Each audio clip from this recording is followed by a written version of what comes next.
We're going to edit this Daily 5 lesson planner today. When you click on the link, it's going to say copy document. So you can have your very own copy saved to your own Google Drive. So click that.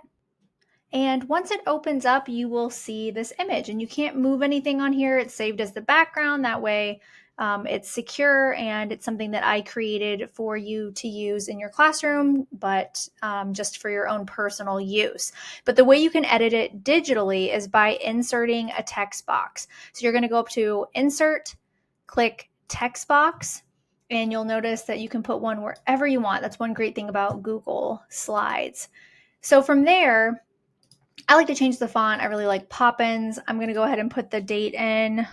You can put whatever date it currently is for you. And you can also play around with the alignment, the colors, the size. You can actually edit this for the entire week if you wanted to. So I could put a dash here and then fill in the end date of the week if I wanted, or I could do it day by day. So this could be for one day at a time or a whole week. So from there, I'm going to insert another text box. This lesson objective likely will come from your learning standards. So I would look at those. If you're trying to plan on a daily basis, you likely have a whole group lesson that you're teaching. So you would look at the standard for that. My classroom uses Benchmark, and so it tells me what the learning objective is every single time, which is really great.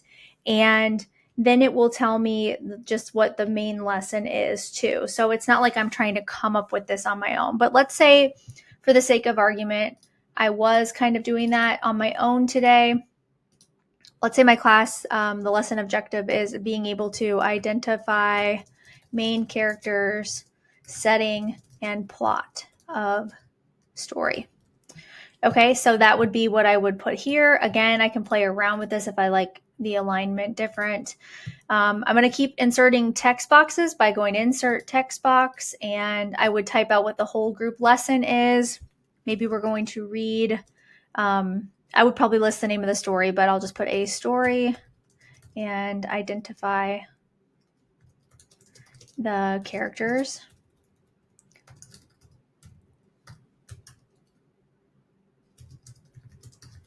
Setting and plot. Again, this is going to be more descriptive if you're actually looking at it. I just don't have my book in front of me to show you that. I kind of like all the fonts to kind of stay the same and line up.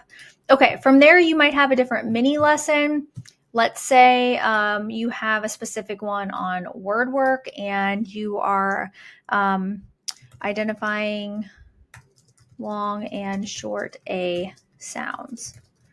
Again, just making these up.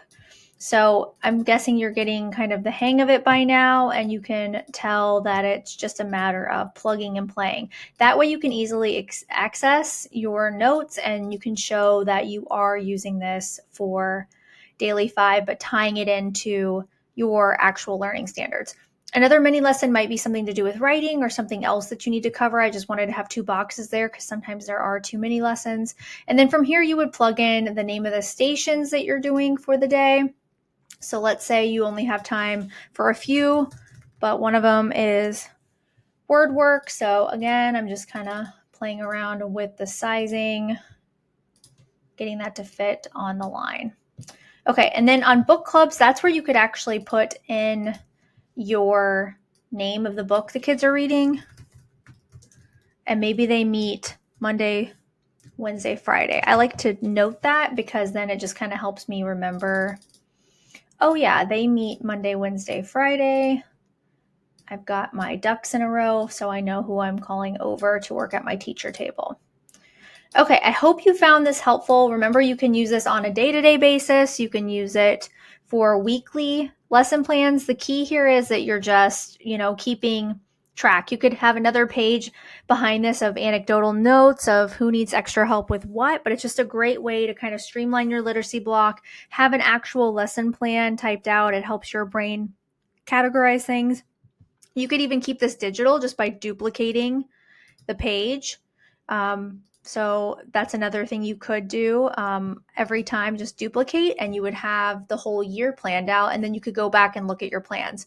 I'm a paper person, so I personally like to print this, and once you print it, you can just make copies of it. I will also include a black and white copy of this as well. So in case you don't want to waste the color ink, there's black and white available to you. Happy lesson planning.